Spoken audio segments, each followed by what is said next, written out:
been convicted of DUIs, and he has not been fired. He still has a job.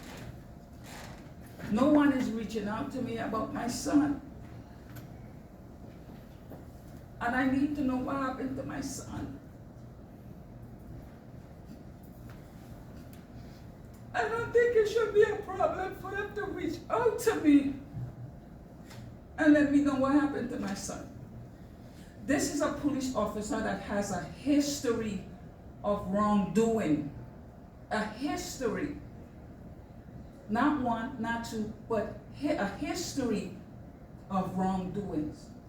How could two judges order a blood draw for him and it was denied by the hospital and the jail? How is that possible? If my son had killed him drunk, my son was drunk, shot him 3 times at close range with his service weapon, my son would have gone to jail the same night. My son probably would not have made it to jail the same night. So why is Melvin Potter? Because he's an officer being treated differently. If it was any one of you murdered someone, you would have gone to jail, then wait. GBI is investigating this situation from August 5th. Up to this day, GBI has not returned any information to me. I've called several times. My son was only 38, never married, didn't have any kids. So I don't have any kids from my son. And the conversations we had was him getting married and having kids. Melvin Potter robbed me of this. He took my son's life senselessly. My son was trying to break up a fight between all of them, and he shot my son, trying to do the right thing. Why? And there has been no transparency, no accountability whatsoever. All I'm hearing is this jurisdiction, that jurisdiction. That's not my problem. It happened in South Fulton County. He was an APD officer. But if it was my son, every agency would have been involved. Everyone. It wouldn't have been a matter of what jurisdictions or this jurisdiction. And I'm pretty sure some of you up there are parents. And as the saying goes, a parent should not bury their young child. Because I would ask each and every one of you to trade places with me. Because I'm sure all of you with due diligence would want to get justice for your son, being your son was taken away the way my son was. My son was murdered by a drunk police officer, Melvin Potter. And I'm not going to rest. I'm not going to rest until I get justice for my son. No matter how long it takes, he's my son. He have parents that loved him. He have siblings that loved him. And if you Google my son, he was an up-and-coming artist.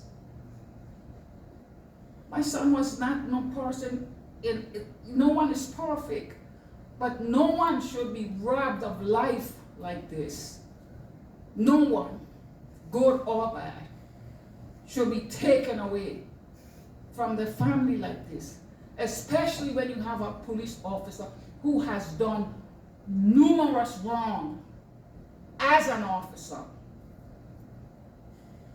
He has done numerous wrong. And he's home collecting a check off of the taxpayers.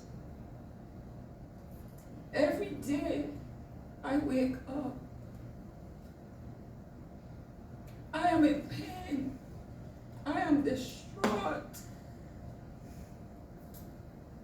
over the loss of my son. I am never going to see, touch, kiss, or hold my son again. Never, ever. And for him to be home, collecting a check.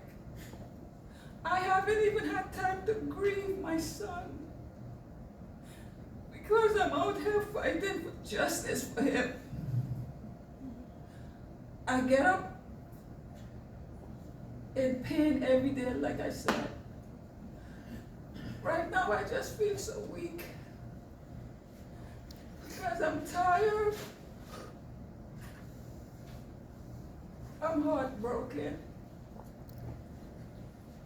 and just fighting every day to keep my sanity.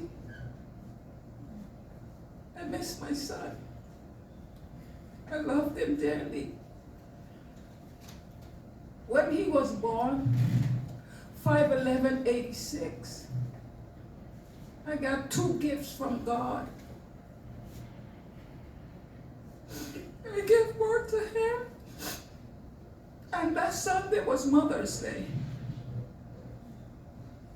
So I called him my Mother's Day baby. Tissue. And now, I just would like for you to, or any of you, to just walk one day in my shoe. Know that your son was murdered by someone who was sworn to protect. And he murdered my son. It's hard to sleep. It's hard to eat. Some days I just feel like I just want to go and be with my son. But I can't because I have work to do. I have to fight for justice for him, no matter how long it takes. And I have to put my grief aside to fight for him.